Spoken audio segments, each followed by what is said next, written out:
Over the last 7 years, we have sailed Florence to lots of hot, tropical locations, and even found ourselves stuck on the equator for a year, struggling to stay cool under the relentless sun. But now we are preparing to take Florence to higher latitudes, a very different environment, where we will face the opposite problem of trying to stay warm.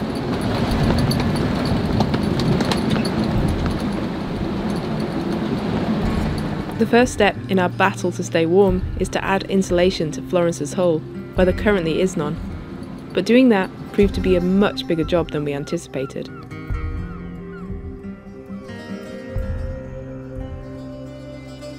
We are Matt and Amy, and this is Florence, our 37-foot sailboat on which we have sailed over 50,000 miles around the world. Now we are repairing and upgrading her in preparation for the next adventure, and that means a 6-month refit in the boatyard.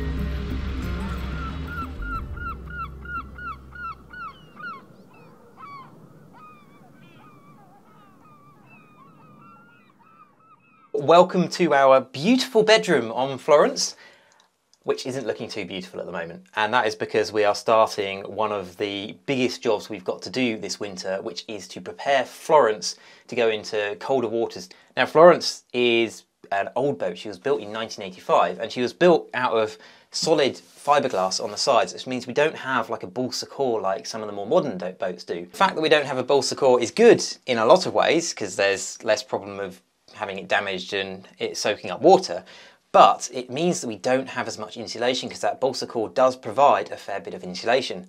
So because we're going to go somewhere cold, we need to A, put some insulation in to keep us warm when we're sleeping in here, but also B, the big problem we're going to have is going to be condensation. And because the sides of the hull don't have insulation at the moment, there'll be a cold surface, and so our warm, moist breath is going to create water vapour, and that's going to go and condense on the cold surfaces, and we're going to get a lot of water on the sides, which is going to make everything wet, damp. We normally store our clothes here, they'd be wet, and we get a lot of mould. So that's something we're going to try and do as best we can to prevent that happening, and that means adding insulation. We already know that condensation on the hull is going to be a problem if we're in colder waters, because when we were down in South Africa with fur seals and penguins swimming around in the cold waters there, we did experience condensation down low on the hull, where the cold water was causing the hull to be really cold. So we know it's something that we need to deal with. We've already spent a few days in here stripping everything out, stripping the headlining out. This is the fiberglass moulding that goes around this piece here to make it all look nice, and stripping the panels out here and the shelves out that normally hold our clothes here, just so we can see how much space there is behind the panels to put insulation in. So in some places, because we've got these big thick ribs which are Florence's strength and structure, it's actually 50 millimeters of depth here, and where we've got a panel going over those, jumping between ribs, there's obviously plenty of depth and plenty of space to put insulation in, so that's great. Not too much of a worry there. But in some places like here, in order to create more space on the shelf actually goes all the way back to the hull. So we've actually just got headlining which is stuck onto Florence's actual fiberglass hull. So there's no room for insulation there behind this piece of headlining. We'll put something nicer back. So what we're actually going to do is have to put a panel in here so we can actually fit some insulation behind it. We'll lose a bit of space on the shelf, but we'll gain some insulation. And then on the roof here, the deck, as it is above, there is actually a core in the deck. So it's the hull, the sides are not cored. The deck does have a balsa core, so that provides some insulation. And there is some space, not as much space, but there is some space behind these battens that hold the headlining panels. So we're going to be using different types of insulation in different areas here. And we're going to learn from doing the forepeak here and how well we can insulate it and how well and easy to use those materials are, and make a choice for what we use down the rest of the boat. So space wasn't the only consideration when we were looking at insulation. We also needed to make sure that we chose something that was waterproof, because we're inevitably going to get condensation, and being on a boat, there is a chance that we might get some leaks in the future. So we wanted an insulation that wasn't going to wick moisture and create problems for us in the future. So we've gone with a close cell foam, and we've been able to get it in 2 different thicknesses. So we couldn't get the 50 mil thick, that was just too expensive and too difficult to work with and didn't come in big areas. So we've managed to get some 30mm closed cell foam, which is quite flexible. It actually has a sticky back to it, but one of the really important things is that we get a really close adhesion to the side of the hull and that there is no air gap, so no moisture can get between the hull and the insulation in the future. So we also have some trim fix adhesive, and this is primarily used for like the interior of cars and vehicles. We actually used it to insulate a converted camper van that we did just before we left, and that still looks okay. It's not ours anymore, but that still seems to have stuck well. So that's what we're planning to use to stick this to the hull. And then in the places where we have no space, so like in the ceiling, we'll just put either 1 or 2 layers of the thin. And then in the places where we have more space, we're actually planning to layer it up so that we have the reflective side on the inside of the boat, which is going to hopefully reflect the heat back to us inside Florence. And then over the top and around all of the edges and any of the gaps, we're going to stick this silverback tape to the hull, and that's going to hopefully create a seal around the insulation and make sure that no water can get between the insulation and the hull. Lots of people use camping mats or yoga mats or even gym floor mats as closed cell insulation. But when I looked online, I actually found that this insulation was better, it's more effective, but also cheaper. And we did look very carefully also at the R value, which is basically a way of measuring how effective the insulation is. So this is the best that we felt that we could find. So whilst we're ripping the forepeak apart to fit the insulation, we thought we'd also fix some of the problems that we've been having with our headlining. So this here is actually Florence's, we think, original headlining. 1985, I think the colour is probably called something like nicotine stained yellow. And we replaced it with a much fresher cream headlining before we left. But that's obviously now 7 years old, and we were in such a rush at the time that we didn't fully take apart all of the trim and kind of tuck it in properly and fit it properly. We just stuck it the best we could over the top, and so in some places that's obviously not lasted very well. So we're going to rip it all off, clean up the glue and start afresh.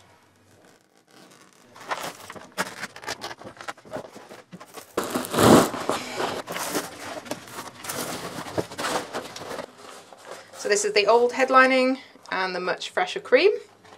And luckily for us, we bought such a big lot of it, and Matt's parents kindly stored it in their loft whilst we've been away, so we've already got some of this. It's a bit like a sauna here in the forepeak today, because we're finding that the only way to get this contact adhesive off is to use heat and then to rub it so that it sticks together. So we've got my old hairdryer and a small fan heater, and we're just heating it up and then actually rubbing it with a bit of old vinyl, because that seems to help it sort of stick together and come off. But the scrapers were getting us nowhere. So it's finally starting to make some progress, and we can hopefully stick on the new insulation and headlining once we've got all this off.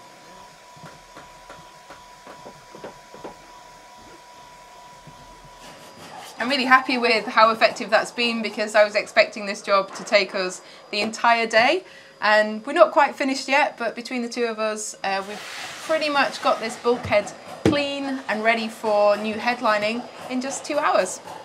It's a shame that it's not just this bulkhead that needs doing.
That was definitely a two-person job though, to try to manoeuvre that big bit of fabric without getting it to stick to itself. So with the insulation, you can do the calculations. You know roughly what the temperature is going to be outside, you know what you want the temperature to be inside, and you know what the dew point is going to be, and you can calculate how thick insulation you need to maintain that. And then you look at the boat and you go, there is nowhere near enough room for that much insulation. So essentially what we've got to do is just do the best we can, and some areas we can fit more, some areas we can't. Do the absolute best we can, and then head up to somewhere cold and see how we go. And if we can't fit enough insulation in, as we are with the existing design of the boat, if we do want to carry on going in cold places, then we have to go to the drastic steps of reducing the headroom in the boat and putting panels in that are further off the sides of the boat so we can fit more insulation in. We don't want to do that just yet, because we might hate going to cold climates and just want to go back to the tropics. This is proving to be a very fiddly job, but it's very nice to be sticking something on rather than ripping something off.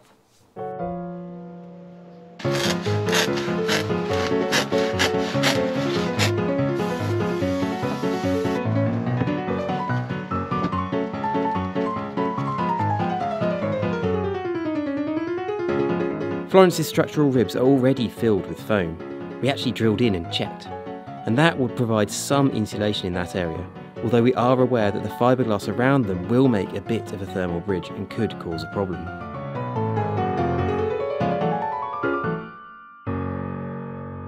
So we've finally finished with insulating the forepeak, and this has been a mammoth project because we've had different thicknesses that have been needed in different places, and then lots of things like the wires that run through to the anchor locker that we've needed to work around. But I feel like it's already making a difference. I've found that in the mornings when I've been coming in here, it's been warming up a lot quicker than it used to before.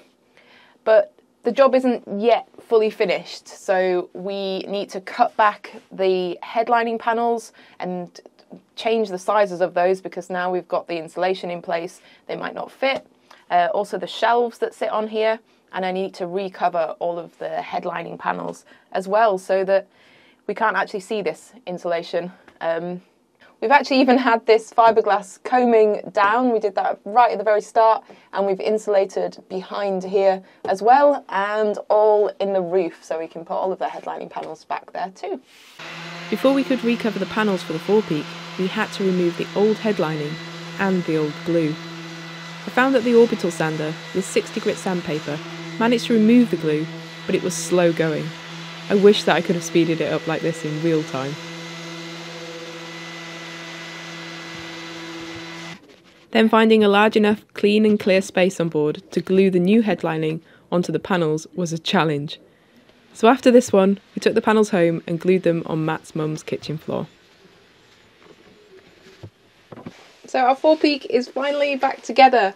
This is the first part of Florence that we have fully finished insulating, and also put all of the headlining and the side panels back. And we've actually changed what we've put on the side panels. These are the panels that go beside our bed, because we previously had the plastic vinyl type material, which is really good because it's easy to clean, but it becomes a really cold surface, and when we go north we feel that that's going to condensate. It's also really not very nice when you stick an arm or a leg out of bed and it touches that. So this is going to be harder to clean. This it's like a car and van trim, 4-way stretch carpet that you can stick on, but it should also provide a little bit extra insulation as well. Amy's now insulated on this side, all between the ribs on the side of Florence, and sealed that all in. But because this is a cupboard where we chuck loads of stuff in, we don't want to be putting things in and then puncturing through and damaging the insulation. So we're going to cover it with this PVC sheet, which is 1.5mm thick flat sheet, which we've cut, and of course nowhere on a boat is square, so we had to make cardboard templates and cut. But now that we've done that, we should be able to slot this in nice and flexible. And you can see we cut out V's to go around the ribs and stuff. That one should sit there. And we can't do it all in one piece because it's got to fit in through these holes. So we're just going to have it a bit like a clinker boat where they overlap.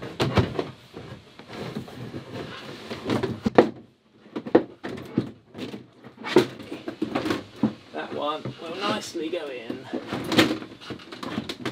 there. And then when we put things in the cupboard, it won't damage the insulation. We'll just put a couple of screws in to hold those and we'll be done.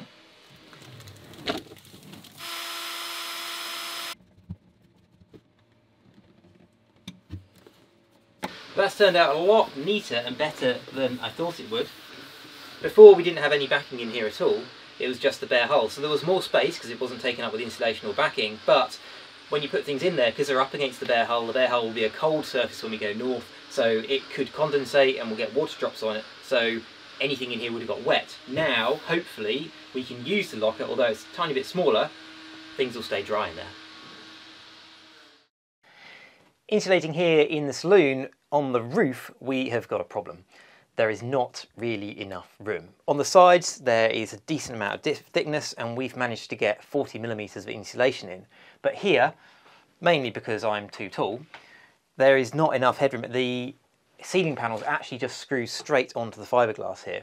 So we've got to make a decision between dropping the headlining panels down by putting some battens behind and actually getting a decent thickness of insulation in, and kind of making do with what we've got. Now the roof does actually have a balsa core, about 15mm thick balsa core, which does give some insulating properties which we don't have on Florence's sides. The sides of Florence are solid fiberglass.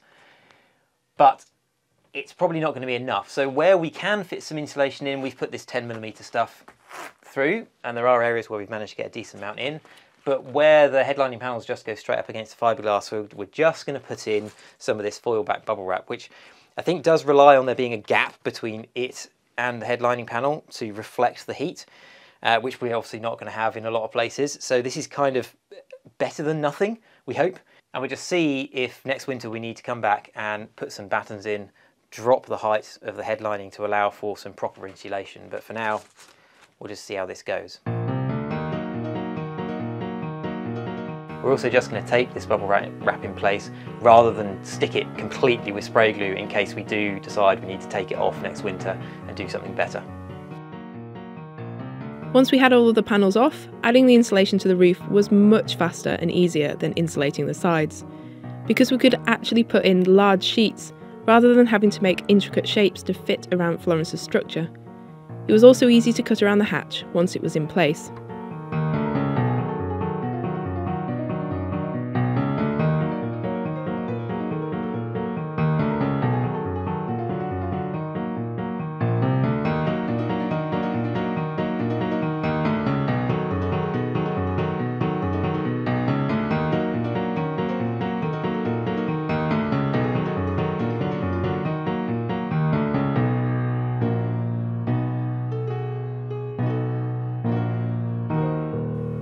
Feels really good to have the ceiling panels back up on Florence, and that probably looked like a really easy job. And the reason for that is that in comparison to the insulation that we've been doing on the sides of Florence, the insulation on the ceiling was super quick and super easy because it's just such a big flat area, whereas the rest of Florence has taken a huge amount of time. We've had to make templates to try and fit insulation in all of those intricate areas, and also dismantle all of the cupboards and all of the side panels and extra kind of shelving and stuff to get to the insulation in the first place. So that's the reason really that it's taken so much longer than we anticipated. And even at this stage in the refit, we're not finished with the insulation. Although we've now insulated down the boat pretty much all the way back to the galley, and we've actually done some of the panels behind here in the chart table and the quarter berth, there are areas back here that are going to be a real challenge. Like this, for example. This is just some Hessian cloth stuck directly onto the fiberglass, and the other side of this panel, which is only about 4mm thick, is the cockpit. So here we're probably going to have to rip off all of this material stick some headlining on, or stick some insulation on, sorry, and then some headlining carpet over the top of that. But that's going to eat into the space here in the quarter berth, and also that's going to be a huge job which we're not sure we're going to have time for in this refit. So this might be a job for another day. Next time we address the other side of staying warm on board Florence, heating. We'll share what we chose and why, along with the process of fitting it onto Florence. For extra updates in between these bi-weekly videos, and to find out what we're up to in real time, head over to Patreon and join the crew. Of course, don't forget to subscribe to make sure that you don't miss the next episode here on YouTube. Continuing our voyage on Florence would not be possible without the support of our patrons. Thank you to all of you, and especially to our star patrons.